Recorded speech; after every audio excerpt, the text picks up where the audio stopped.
श्रीकृष्णଙ୍କର दिव्य प्रवचन जहाँ गीता रूप में विद्यमान होती। अर्जुन को गीता माध्यम भगवान बुझाउछंती जे युद्ध करने कहीं जरूरी, कर्तव्य पालन कहीं जरूरी। अर्जुनଙ୍କର विषाद जोग गीतार प्रथम अध्याय आम देखुले, जो अर्जुन युद्ध करने मना करिसंती और भगवान को निजे सी निजर ज्ञान व्यक्त करुछंती जे कहीं मु युद्ध करने को चाहे नहीं। से श्लोक हूँ कौन 32 नंबर श्लोक, न कांक्षे विजयं कृष्ण न च राज्यं सुखानि च किं नो राज्येन गोविन्दं किं भोर्गे जीर्भितेन वा जेषामर्थे कांक्षेतं नों राज्यो भोगाः सुखानि च त इमेव स्थिताः युद्धे प्राणां त्यक्ता धनानि च। कौन कहते हे कृष्ण, मु विजय राज्य तद्वारा मिलुथिबा सुख चाहू नहीं। से राज्य सुख बा जीवन रू कौन मिलिबो जदि जहाँ आम सब प्राप्त करवा से ही आम पक्षरे आम विपक्षरे ठिया होती। अर्जुनकर जो इमोशनाल भाव, निजे सी गोटे इमोशनाल व्यक्ति थे, यही इमोशनालीटी यही श्लोक जना पड़ी। कहीं सी निज पक्षरे निज प्रियजन मैंने तो ठिया होते, युद्धपाई जाऊँच निज प्रियजन मानक धरिकी जाऊँच, निज पक्षरे तो प्रियजन को देखी सी विपक्षरे निज प्रिय गुरुजन निजर प्रिय भीष्म पितामह को देखी, जो से कहते एम सहित युद्ध कला आम किसी भी विजय होगा, राज्य लाभ हो स्वर्ग प्राप्ति हो कौन हो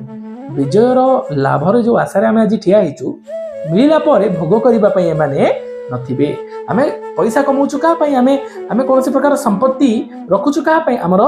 परिवार सुखरे रहिबो, हमर प्रियजन माने ताकू उपभोग करिबे बोली। जदि प्रियजन मानकर बलि देकी हमको सही संपत्ति मिलिबो ताहले मते संपत्ति आवश्यक नाही। ये अर्जुनकर गोटे सुंदर मनोभाव, सी निश्चय रूपे सी निजर ये जो तथ्य को एमिति प्रतिपादन करुछंती जे सुनिबा बेला कहबो अर्जुन प्रकृत रे ठीक कथा कहउछंती, किंतु संसारिक मोहरे जड़ित हेबा, संसारिक मोहरे पड़िकी परम पुरुषं को छाड़िबा बा परम पुरुषं को कथा को न मानिबा ये मध्य कोठी ना कोठी मायार जो प्रचंडता अर्जुन को जहाँ जाबुड़ी धरी निज प्रिय जन मानकर जो मोह ताहा मध्य प्रदूषित माने देखौची अर्जुनकर माध्यम रे। सेतिमाई श्री भगवानकर उपस्थिति मध्य भगवानकर माया को कोहल कला नहीं। जो पर्यंत संपूर्ण शरणागत मनीष होइनी, जो पर्यंत जीव परमात्मा निकट रे संपूर्ण शरणागत होइनी से पर्यंत माया ताकू छाड़िबो नाही। स्वयं कृष्णंकर उपस्थिति रे मध्य अर्जुन माया रे भ्रमित होउचंती। निज प्रियजन बोली क्या कहउचंती, देहधारी संसारिक लोक मानकु प्रियजन किए प्रकृत रे जे सारथी रूप रे निकट रे ठिया होइचंती, किंतु अर्जुन दिव्य चक्षु नाही। वर्तमान अर्जुन शरणागत पूर्ण होई नाहंती, सेतिपई सी निजर युक्ति स्थापन करूचंती। शरणागत हेले मध्य निजर युक्ति बाडुचंती। जोठी पूर्ण शरणागत हुए सेठी युक्ति न थाए, सेठी तर्क न थाए, केवल आ केवल प्रियतमंकर जहाँ रहिछि डिसिजन, प्रियतमंकर जहाँ कथा रही राजी हो जाए मनीष। से पूर्ण शरणागत ये हूँ कलंक, जदि आम तर्क करवा वितर्क करवा ये श्लोक आमको जना पड़ू। तापर श्लोक कौन, आचार्य पितर पुत्रस्तथैव च पितामहा मातुला सुस्वरा पुत्रस्याला संबंधिनस्था एतान हनुमिच्छामि ज्ञप्तोऽपि मधुसूदन अपि त्रैलोक्य राज्यस्य हेतुः किं नु महि कृते। कौन कहते अर्जुन ना गुरु पिता पुत्र प्रपिता मामू नाती ससुर शालक अन्यान्य जेते सबू आत्मीय एठारे सबू रही जीवन आ संबंध को बाजी लगे तो जीवन पाई आसुच्च संबंध पाई आउ कौन हे मधुसूदन से मते आक्रमण कले भी मुझे हत्या करने को चाहू नहीं। हे जनार्दन धृतराष्ट्रंकर पुत्र मानक हत्या करी त्रिलोक आमको कि सुख हवा प्राप्त हेब, पृथ्वी तो तुच्छ मात्र भगवान को ज्ञान दौरान अर्जुन। देख शरणागतर केटे सुंदर भाव, शरणागत होती किंतु से निजर माने डिसिजन शुणाउछंती जे मु युद्ध करिबि नाही। जे शरणागत होईछि तार पुनी निजर इच्छा थाए किछि, निजर इच्छा को मध्य जोठी भगवानंकर पंकज चरण रे जदि आमे अर्पण करिबा ताहाले से होछि पूर्ण शरणागत। अर्जुनंकर पूर्ण शरणागति ए पर्यंत एई नाही। जे शरणागति भगवान निजर भक्त पाखरे किछि मध्य टिके भी जदि दोष देखिए से दोष को सी दूर करने सत चेष्टा करदे, भले ही सी आमको भल लगू बा न लगू जीवन रे थिबा संपूर्ण माने निष्पाप कला परे ही भगवान निज निकट को नहीं थांती। प्रकट रूप रे आमे कृष्णंकर जो अवतार को भगवानंकर जो दिव्य शरीर को अर्जुन देखुचंती से शरीर आमको दुर्लभ, देवता को दुर्लभ। से शरीर निकट रे थाई मध्य अर्जुनंकर मोहरे जड़ित सी ही जाइछंती।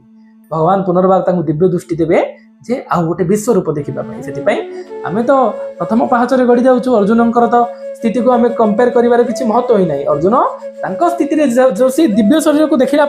मोहित होते आम एत सामान्य मायारे एत मोहित होइचु आम से शरीर जो शरीर अर्जुन देखी पारुथिले ताकू आम वर्तमान पर्यंत देखिपारी नाहु दुखर विषय यह बयस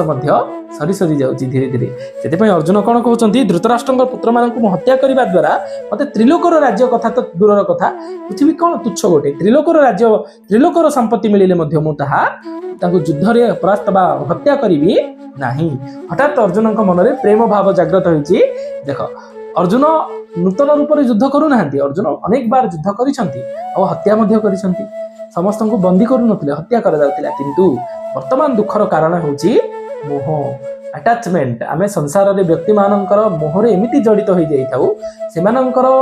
दुखरे आम दुखी हो सेमानंकर सुखरे आम सुखी हो किंतु मनर धरा को अविचलित भावे संसारिक सागर संसार समुद्र जमी विचलित करें से रूप में रहा पड़ो पद्मपत्र सदृश मनर धरा जब विचलित हो संसारिक दृश्य संसारिक कथारे ताहले आम दृढ़तार सहित भगवान हो पारिबा नाही। जी कृष्णंकर जी कृष्ण निकट में समर्पित भक्त जी पूर्ण शरणागत ता मन संसारिक कथारे केबे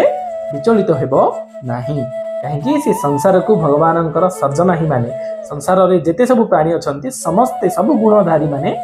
सी सत्वगुण हो राजसिक गुण हो बा तामसिक गुण हो समस्ते से भगवान ही सृष्टि जात तो कहा ऊपर क्रोध करबा भगवान सृष्टि रे से भक्तटे भल रूपे जानी प्रभु ही विद्यमान सकल घटे नारायण से सी क्रोध मध्य करे नाही।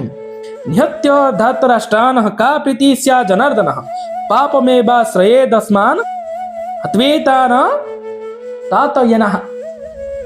तस्मान्नः वयं हन्तु धातराष्ट्रान् स्वबान्धवान् स्वजनः ई कथं हत्वा सुखी न श्याम माधवा। हे समस्त प्राणी पालन करता श्रीकृष्ण धृतराष्ट्र पुत्र मान बद्ध करी आमे माने कि आनंद लाभ करिबा से माने आक्रमणकारी हेले भी से हत्या कले निश्चित भाव आमर पाप हेबो तेणु आमर निजर भाई एवं बंधु मान हत्या करिबा आम पक्षे उपयुक्त हेबो नाही से तो पापी से माने पाप करूछंती किंतु तांको हत्या करिबा द्वारा आमे पापी हेबा काहे आमे हत्या करिबा को जाउछु आउ हे माधव निज आत्मीय मान हत्या करी आमे सुखी हेबा को केमिति आशा करिबा बा आमे काहे एठी अछु वर्तमान युद्ध पाई से ठीक अच्छे से माने अधर्मी आमे किंतु काहे अधर्म करिबा अर्जुन भाबुचंती हत्या करिबा अधर्म किंतु उपस्थिति बुद्धि द्वारा जदि आमे अधर्मीर विनाश करिबानी उपयुक्त समय रे ताहले धर्म मध्य रहिबो नाही। धर्म को धारण करिबा होची सबु स्थिति रे प्रयोज्य शास्त्र सम्मत धर्म को धारण करने को पड़ो। एते क्वेश्चन एते प्रश्न एते संदेह अर्जुन कहीं उत्पत्ति होती ए जो संदेह आगु अन्य युद्ध अर्जुन करते कहीं उठी नाला कहीं ना आत्मीय स्वजन नथिले सेते बेले आत्मीय स्वजन माने जते बेले अधर्म करती से समय न्याय देवा बड़ धर्म संकटर कथा होता है सेते बेले मध्य जे न्याय को धारण करे जे धर्म को धारण करे सी हूँ वास्तविक ज्ञानी ए संसार में कहीं निजर आ पर केवल आमर कल्पना निज आ पर केवल भावना समस्त जीव निजर और समस्ते पर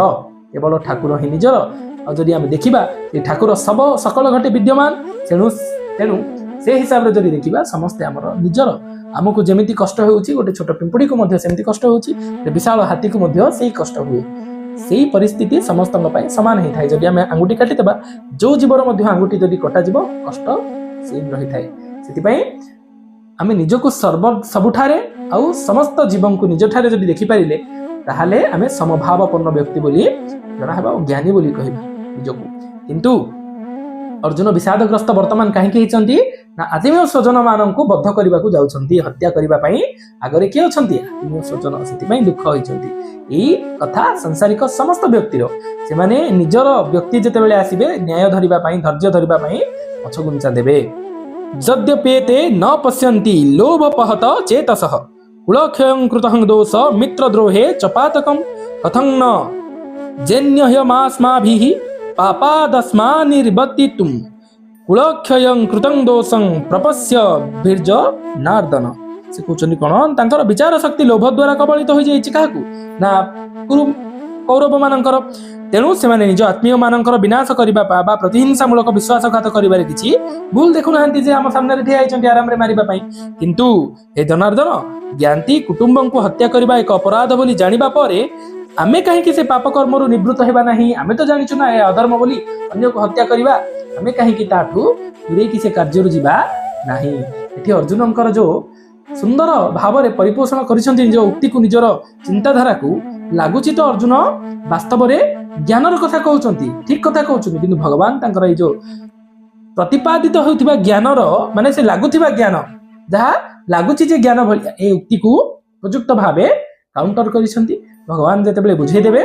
जे वास्तव में कहीं तमे एठी ठिया हिचो कोनोसी वंशर नारीर अपमान पाई नुह तम स्त्रीर वस्त्रहरण सेति पई तमे ठिया हिनो कथा उठुची कोन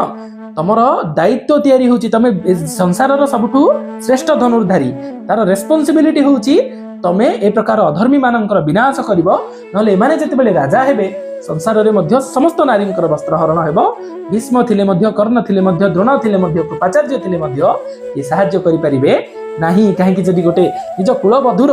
वस्त्रहरण रे जदि माने चुप थिले संसारर आउ को झियो सुरक्षित अछि एमानक कबल जरि माने राजा हेबे तमर दायित्व काहे कि ना तमे होउछ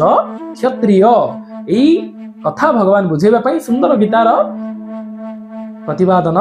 करने को पड़ा आगामी श्लोक रे आमे आगको बढ़िबा।